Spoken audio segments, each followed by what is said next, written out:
여러분과 여러분을 위해서 기도하고 있습니다. 또 힘이 됩니다.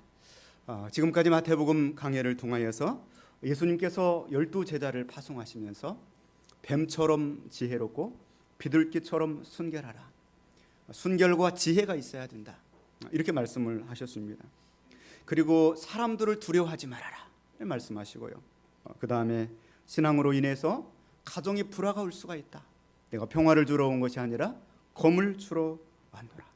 가족관계가 지구상에서 가장 소중하고 긴밀한 관계지만 그거보다 영원하고 절대적이고 우선시하는 관계가 있는데 그것이 바로 신앙적인 관계라, 그렇게 말씀을 드렸고요. 그리고 자기 십자가를 지고 주님을 따라와야 된다. 우리가 가지고 있는 그 복음이 영광스러운 복음입니다. 그 복음의 영광이 큰 만큼 고난도 크다. 자기 십자가를 지고 나를 따라오라, 그렇게 말씀하셨습니다. 그리고 오늘 예수님께서 제자들을 파송하시면서 그 가슴 속에서 우러나오는 최대한의 위로와 최대한의 격려의 말씀을 오늘 말씀을 통해서 주십니다. 우리 청년들은 오늘 이렇게 주일 예배를 드리고 내일 오전 7시 출발해서 제주도 국내 단기 선교를 다녀오게 될 것입니다. 2주간 동안 조를 편성해서 금식 기도를 드리며 또 1주간 동안 매일 저녁에 모여서 기도하고 또 연습을 하고 준비를 했습니다. 이 모든 것들을 하나님께서 보시고 우리 청년들에게 오늘 새 힘을 주시고 권능을 주시는 시간이 되기를 원합니다. 오늘 본문의 40절 말씀 보면 이렇게 말씀하고 있습니다. 우리 40절 말씀 같이 봅니다. 너희를 영접하는 자는 나를 영접하는 것이요 나를 영접하는 자는 나를 보내신 이를 영접하는 것이라. 지금 복음을 전하기 위해서 가는 제자들, 그 제자들의 마음속에는 두려움이 있습니다. 내가 어떻게, 또 전도를 하면 잘 받아줄까, 박대를 하면 어떻게, 또 나를 핍박하면 어떡하지, 참 여러 가지 염려와 또 두려움이 있을 것입니다. 그런데 오늘 제자들에게도 이러한 염려와 두려움이 있을 것이란 말이죠. 그 제자들에게 주시는 말씀이 걱정하지 말아라. 너희를 영접하는 자는 누구를? 예수님 자신을 영접하는 것이다. 그리고 예수님을 영접하는 것은 바로 예수님을 보내신 하나님 아버지를 영접하는 것이다. 정말 우리 제자들에게는 깜짝 놀랄만한 최고의 위로요, 최고의 격려의 메시지가 아닐 수 없는 것이죠. 특별히 이 제자들과 예수님의 관계는 하나다. 너희들은 걱정하지 말고 두려워하지 말아라. 너희들은 바로 나의 분신이 되어서 가는 것이다. 그렇게 말씀하시는 것입니다. 예수님께서 요한복음 2장 21절 말씀에도 아버지께서 나를 보내신 것 같이 나도 너희를 보내노라. 여러분, 우리 청년들 특별히 힘내시길 바랍니다. 여러분 혼자 가는 것이 아니라 예수님의 분신이 되어서 여러분이 가는 걸음이 되는 줄로 믿습니다. 조선시대에 왕의 마패를 가지고 그 마패를 품에다 품고 그리고 이제 민정을 살피는 암행어사가 있어요. 이 암행어사들 보세요. 거의 대부분 암행어사들 보면은 다 떨어진 갓을 쓰고 그리고 막 이 기워진 헤어진 그 옷을 입고 그리고 집신을 짓고 그리고 막 다녀요. 그런데 그 속을 가만 보면은 무슨 믿는 구석이 있던지 당당해요. 막 떨어진 갓을 입고 여봐라 음식 내놔라, 당당해요. 그 속에 무엇이 있기 때문입니까? 임금의 마패가 있기 때문에. 여러분 속에는 영광스러운 복음이 있습니다. 여러분 자신의 육신의 모습을 보고 자신의 모습을 보고 두려워하지 마시고요, 당당하고 담대하시길 바랍니다. 예수님의 분신이 되어서 그 사명을 감당할 수 있기를 주님의 이름으로 축원을 드립니다. 바로 여러분을 영접하는 자는 주님을 영접하는 것이고, 그리고 주님을 영접하는 것은 바로 예수 그리스도를 보내신 하나님을 영접하는 것이다. 그렇게 격려의 말씀을 주시는 것입니다. 옛날에는 정말 주의 종들을 하늘처럼 받들고 섬겼습니다. 저도 5대째 신앙생활을 하다 보니까 목사님들이 새로 초빙해서 오시고 그럴 때는 저희 아버님이 선임 장로님이시고 그랬어서 저희 가정에서 식사도 대접하고 때로는 걸음이 멀어지게 되면 집에서 묵기도 하고 그러셨어요. 옛날에 얼마나 우리나라가 가난했습니까? 먹을 것이 없어요. 흰쌀밥 명절 때 고기 한 번씩 먹고 그랬잖아요. 옷을 사주는데 명절 때 사주고 설빔이라고 해서 그런 때가 있었잖아요. 목사님이 이렇게 가난한 시절에 신방을 오셨는데 집에 쌀이 떨어지고 조금 남았는데 그 쌀을 밥을 예쁘게 지어가지고 그래서 이 밥그릇 위가 이렇게 올라오도록 그렇게 해서 대접을 해요. 아이들이 엄마 이 치맛자락을 붙들고 엄마 그러면 우리는 뭐 먹어야 돼요? 우리는 어떻게 해요? 엄마가 이야기를 하죠. 목사님은 좋으신 분이야. 아마 많이 남겨주실 거야. 조금만 기다려라. 너희 차례를 기다려라. 차례를 기다려라. 아이들이 또 엄마 말만 믿고서 문틈으로 목사님 식사하시는 걸 보면서 속으로 기도하죠. 그만 드세요. 이 앞에 있는 그 언덕이 사라지면 저걸 어떻게 내 밥 다 드시네. 그런데 목사님도 배가 고팠던지 다 드시는 거예요. 계속 드세요. 아이들의 기도는 응답되지 않죠. 다 드시고 밥풀 붙은 거 물 말아 가지고 그거를 마셔버리죠. 아이들 울음을 터뜨리죠. 어떻게 나 이제 굶어야 돼. 그런 시절이 있었어요. 그래도 주의 종은 하나님의 말씀을 보배로운 말씀을 담당한 자이기 때문에 주의 종에서만큼은 하나님께 하듯 했던 시절이 있었습니다. 그런 성도 여러분, 우들교회 안에도 우리 목회자들이 있습니다. 여러분 이제 신학기를 맞이하면서 주의 종들을 전심으로 후원하고 믿고 기도하는 여러분들이 되기를 원합니다. 그 주의 종들을 통하여서 하나님은 일하시지 다른 이들을 통하여서 일하시는 것이 아닙니다. 사도행전 9장 말씀 보면은 사울이 예수 믿는 제자들을 핍박하고 박해할 때 어느 날 다마스커스로 가고 있는 그 다메섹 도상에서 난 12시 정오인데 그 정오의 태양보다 더 밝은 빛이 그를 둘러 비치면서 사울아 사울아 내가 어찌하여 나를 핍박하느냐 그랬어요. 어찌하여 나의 제자들을 나의 교회들을 나의 종들을 핍박하느냐 하지 않고 어찌하여 나를 핍박하느냐 그랬습니다. 주의 종과 예수님은 하나다 그렇게 말씀하시는 거예요. 우리 청년들이 복음을 들고 가난한 청년들과 예수님은 함께 동행하시는 줄로 믿습니다. 주의 누구십니까? 나는 너가 핍박하는 예수라. 그렇게 주님은 대답하고 있는 것이죠. 사랑하는 우리 청년들에게 이번 단기 사역을 하는 그 시간만큼은 여러분 속에 보배로운 영광스러운 복음을 품고 가는 길이기 때문에 당당하게 복음의 사역을 감당할 수 있기를 원합니다. 여러분을 영접하는 자들은 예수님을 영접하는 것이고 예수님을 영접하는 것은 바로 예수님을 보내신 하나님을 영접하는 것이다. 그 약속의 말씀을 붙들고 긍지를 가지고 당당하게 사역에 임하시기를 주님의 이름으로 축원을 드립니다. 두 번째로 41절에 이런 말씀을 주십니다. 41절 말씀 같이 봅니다. 선지자의 이름으로 선지자를 영접하는 자는 선지자의 상을 받을 것이요 의인의 이름으로 의인을 영접하는 자는 의인의 상을 받을 것이며 아멘. 여기 말씀 보면은 오늘 본문 말씀 전체 그렇습니다. 오늘 본문의 전체적인 내용이 반복되는 단어가 나오는데 영접한다, 영접한다, 영접한다. 우리 성경에는 오늘 본문의 41절에 영접하는 자는 두 번 나와서 이렇게 나와 있지만 NIV 영어 성경을 보면 receives 네 번에 걸쳐서 receives 영접한다는 그 단어 자체를 receives로 표현해요. 그리고 상을 받을 것이요. 그 상을 받는다는 단어로 receives로 표현하고 있습니다. 그리고 상이라고 하는 단어도 rewards라고 하는 단어로 표현하고 있어요. 받는다. 우리 대한민국 성도들 상 받는 거 좋아하죠. 어린아이나 어른이나 상 받는 거 좋아해요. 여러분 상 받으시고 싶으시죠? 그런데 나는 선지자가 아니에요. 나는 의인이 아닙니다. 그런데 오늘 본문의 말씀에 의인의 상을 받을 수 있다. 선지자의 상을 받을 수 있다. 그렇게 말씀하고 있는 것이죠. 그 방법이 무엇이냐? 그거는 바로 제자들을 선지자의 이름으로 영접하면, 제자들을 의인의 이름으로 영접하면 선지자의 상을 받고 또 의인의 상을 받을 것이다. 그렇게 말씀을 하고 있는 것입니다. 아마 제자들의 마음속에는 나는 의인도 아니고 나는 선지자도 아니고 나는 부족한데 내가 어떻게 이 하나님의 복음의 사명을 감당할 수 있을까? 그런 두렵고 떨리는 마음이 있을 것입니다. 그러나 오늘 본문의 말씀을 통하여 예수님은 누차 재차 강조하면서 격려하고 위로해 주시는 것이죠. 걱정하지 말아라. 선지자의 이름으로 선지자를 영접하는 자는 선지자의 상을 받을 것이요 의인의 이름으로 의인을 영접하는 자는 의인의 상을 받을 것이다. 여러분 피그말리온 효과라고 하는 심리학적 용어가 있습니다. 그리스 로마 신화에 나오는 피그말리온이라고 하는 조각가가 있어요. 조각가가 있는데 여성을 굉장히 싫어해요. 왜 그런지 모르겠어요. 그래서 결혼도 하지 않고 날마다 조각을 해요.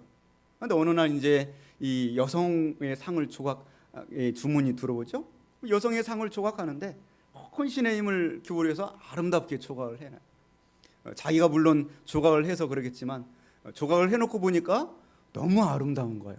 여성이 그렇게 혐오한 존재가 아니다. 너무 아름다운 거예요. 그래서 그 조각해 놓은 이 조각상 여성에다가 목걸이도 해주고 반지도 끼워주고 그리고 예쁜 옷도 입혀주고 그래요. 그리고 속으로 기도하는 거죠. 하나님, 정말 이 아름다운 여성이 살아있다면 청혼하고 싶습니다. 이런 속의 기도가 하게 되죠. 근데 물론 진짜는 아닙니다. 꿈에서 그랬는지 모르지만 살아나는 거예요. 그래서 막 서로 첫눈에 반하고 사랑하는. 그래서 심리학자들이 이 말을 가리켜서 피그말리온 효과라. 분명히 선지자는 아니에요. 분명히 의인은 아니지만 그 배후에 계시는 하나님을 기억하면서 하나님처럼 선지자처럼 의인처럼 대접을 하면 그 선지자의 상을 받을 것이다. 그 의인의 상을 받을 것이다. 그렇게 말씀하고 있는 것입니다. 그런 성도 여러분, 교회 안에서 교역자들과 이런 관계를 유지하시기를 주님의 이름으로 축원을 드립니다. 우리 교역자들도 선지자는 아니고 의인은 아닐 수 있어요.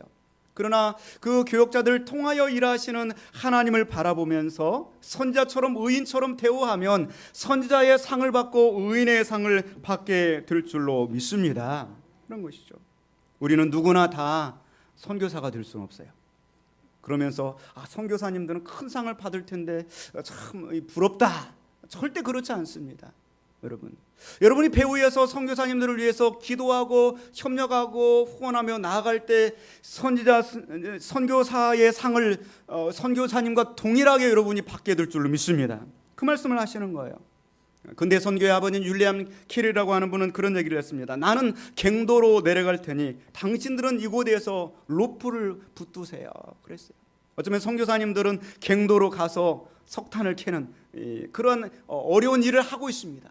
그러나 그분들이 그 일을 할 수 있게 되는 배후에는 그 뒤에서 줄을 붙잡아주는, 기도의 줄을 붙들고 간구해주는 성도들의 기도가 있기 때문인 줄로 믿습니다. 그런 것이죠. 동해안에서 문어잡이가 한창이에요.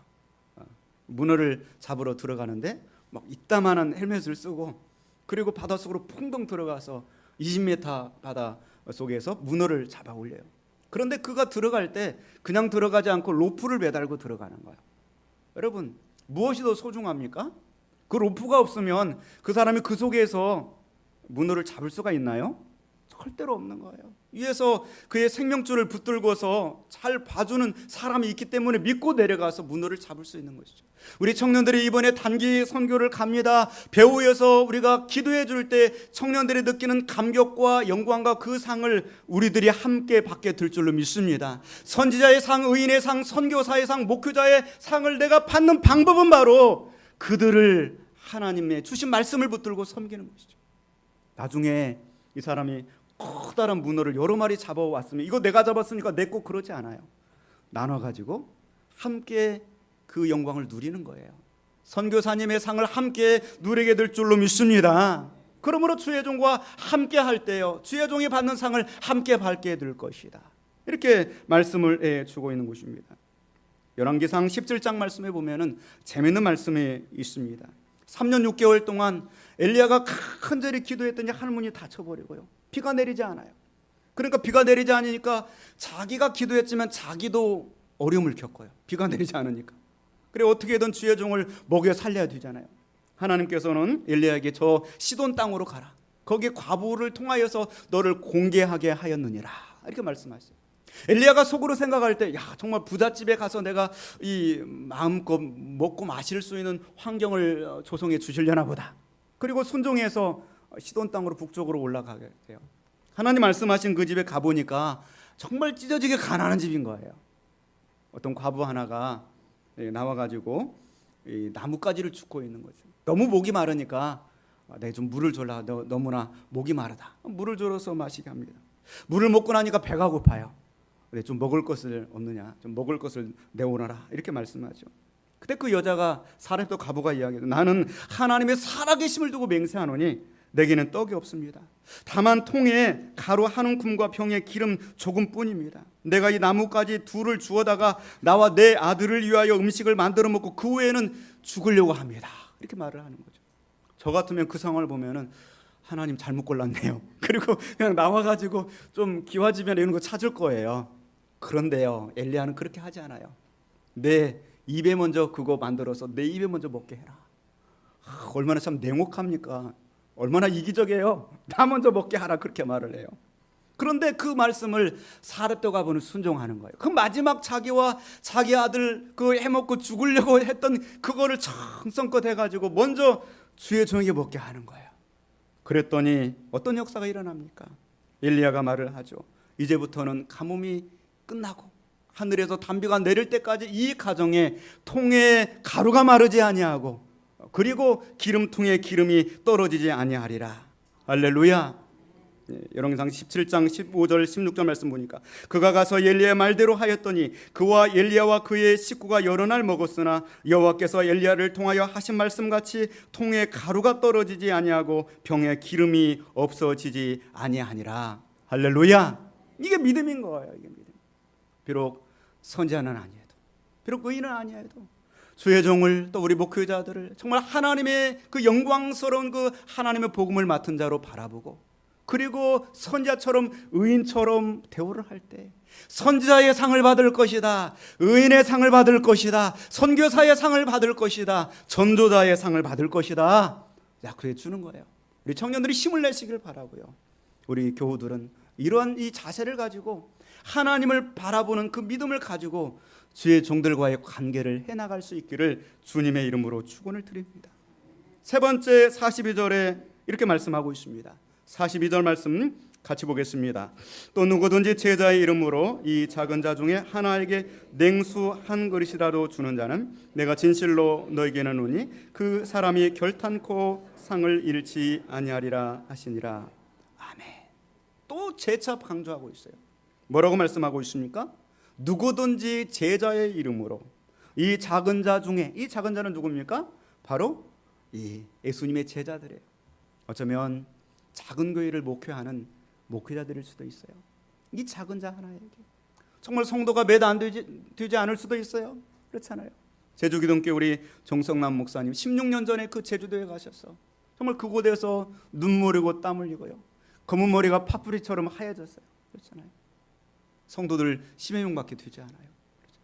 그러나 그 작은 자 하나에게 냉수 한 그릇이라도 대접하는 자는 결단코 하늘에서 상을 잃지 아니하리라. 할렐루야. 냉수 한 그릇은요, 누구든지 할 수 있는 거예요. 여러분의 냉수 한 그릇 없어요? 그렇잖아요.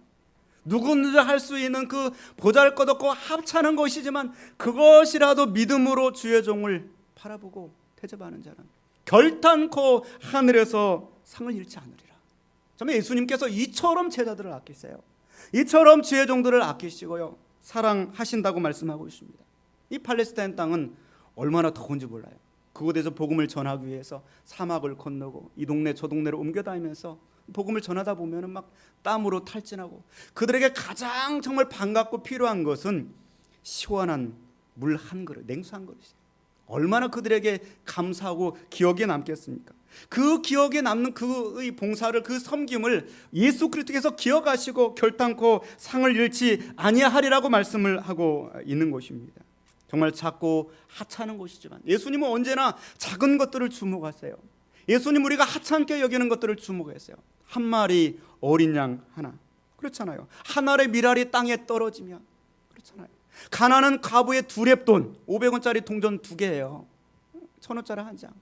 그거 보시고 예수님은 칭찬하시잖아요. 그렇잖아요. 어린아기가 그 자신의 이 도시락인 물고기 2마리, 보리떡 5개, 그 크게 보시잖아요. 겨자씨 한 알 보이지 않아요. 그러나 그것이 천국이다, 그렇게 말씀하시는 거예요. 냉수 한 그릇, 그 보잘것없고 하찮은 것이지만 믿음을 가지고 심을 때 그거를 하나님은 크게 보신다고 말씀을 하고 있는 것이죠. 어쩌면 세상 사람들이 보잘것없게 여기고 또 작게 여기고, 그 제주도라고 하는 큰 섬에 우리 청년들이 가서 3박 4일 동안 그 사역을 하는데 그거 가지고 무슨 역사가 일어나겠느냐 할 수 있지만 그거는 바로 냉수 한 그릇이 될 수 있는 거예요. 제주 기독교 정성남 목사님에게 냉수 한 그릇이 될 수 있는 것이고요. 그것은 바로 예수 그리스도를 영접하는 그런 한 그릇이 될 수 있는 것이고요. 예수 그리스도를 이 땅에 구세주로 보내신 하나님을 섬기는 그런 행위가 될 수 있는 거예요. 결단코 상을 잃지 않으리라. 금식을 하면서 시간을 내고 그러면서 헌신했을 때 청년들의 미래가 기대가 되는 거죠. 하나님이 책임져 주시고 축복해 주실 줄로 믿습니다. 내일 단기 선교를 떠나는 우리 청년 여러분들은 예수님의 영광스러운 복음을 들고 가는 예수님의 분신입니다. 오늘 말씀을 기억하시길 바랍니다. 나를 영접하는 자는 예수님을 영접하는 것이고, 예수님을 영접하는 것은 바로 예수님을 보내신 하나님 아버지를 영접하는 거야. 나는 바로 예수 그리스도의 분신이야. 당당하게 자신감을 가지고 복음을 전하시기를 바랍니다. 우리가 선지자가 될 수 없고 의인은 될 수 없지만 선지자의 상을 받을 수 있고 의인의 상을 받을 수 있다. 바로 이 땅에 눈에 보이는 주의 종들과의 관계에서 그렇게 섬길 때 선지자의 상, 의인의 상, 선교회사의 상을 하나님이 주실 거야. 누구든지 제자의 이름으로 어린아이에게 정말 하찮을 것 없는 그 보잘것없는 냉수 한 그릇, 콜드 워터, 그거 한 그릇 대접하는 자 결탄코 상을 잃지 아니하리라. 그리고 오늘 본문의 말씀을 보니까 주님의 제자들을 영접하는 자들에게도 이러한 상을 주시는데, 그렇잖아요. 주님의 복음을 전하는 자들에게는 얼마나 큰 영광이 있을까, 얼마나 큰 상이 있을까 기대가 되지 않습니까? 여러분 한 주간 동안도 살면서 우리 청년들을 위해서 기도하시길 바라요. 그리고 청년들이 받을 상 우리도 받는 거예요. 할렐루야. 그리고 내가 직접 하나님이 나를 우리 가정에, 우리 직장에, 일터에 선교사로 보낸 거야. 이 사명을 가지고 살면 여러분 선교사의 상을 받는 것이죠. 한 주간 동안도 말씀 붙드시고 믿음으로 승리하는 삶을 살아가시기를 주님의 이름으로 축원을 드립니다. 기도하겠습니다.